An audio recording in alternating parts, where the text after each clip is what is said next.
مستقر أبيه، كان رجل بيذبح ويأكل ويشرب وبتاع الكلام ده. فقال يا رسول الله إن حاتما كما تعلم كان يقري الضيف ويضيف الضيفان ومش عارف ويعمل ويعمل ويعمل، هل ذلك نافعه عند الله؟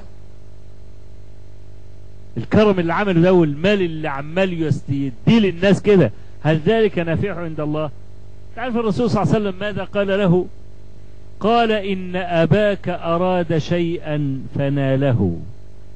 كان عايز الدنيا كلها تقول كرم حاتمي، حاتم الطائي، بس ملوش في الآخرة حاجة خالص.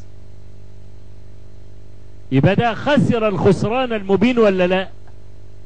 المال الذي أنفقه في الدنيا انتفع به؟ أبدا لم ينتفع به. يبقى لما النبي عليه الصلاة والسلام يأتي فيقول إنما بعثت لأتمم مكارم الأخلاق، معناها أن يقول لك يا صاحب المروءة اجعل عملك لله، تنال الذكر الحسن في الدنيا وتنال الجائزة الكبرى بدخول الجنة. ادي معنى اتمم مكارم الاخلاق، اي ان اجعل مكارم الاخلاق لله تبارك وتعالى. يبقى نحن هنا ايها الاخوة الكرام امام هذا المثل الكبير والحديث، الحقيقة فيه فوائد كثيرة جدا، يعني ممكن تحتمل محاضرة واثنين وثلاثة واربعة.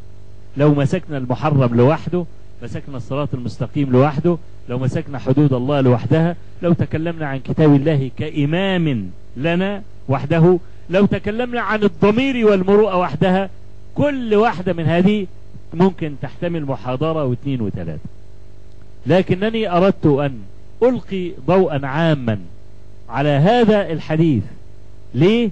لأن آفة الدنيا أصابت كثيرا منا، ونسينا كثيرا من هذا الهدي النبوي الذي من تمسك به وصل إلى الغاية والمنتهى، ألا وهي الجنة. والجنة يا إخوانا مع متعها، نخل ورمان ومتع والكلام ده، هذا أقل شيء فيها. أما أعظم ما في الجنة فهو رؤية الله تبارك وتعالى. أعظم ما في الجنة أن ترى ربك الذي كنت تعبده سبحانه وتعالى. أسأل الله سبحانه وتعالى أن ينفعني وإياكم بما قلنا، وأن يجعل ما قلته لكم زادا إلى حسن المصير إليه، وعتادا إلى يمن القدوم عليه، إنه بكل جميل كفيل، وهو حسبنا ونعم الوكيل. وصلى الله وسلم وبارك على نبينا محمد، والحمد لله رب العالمين.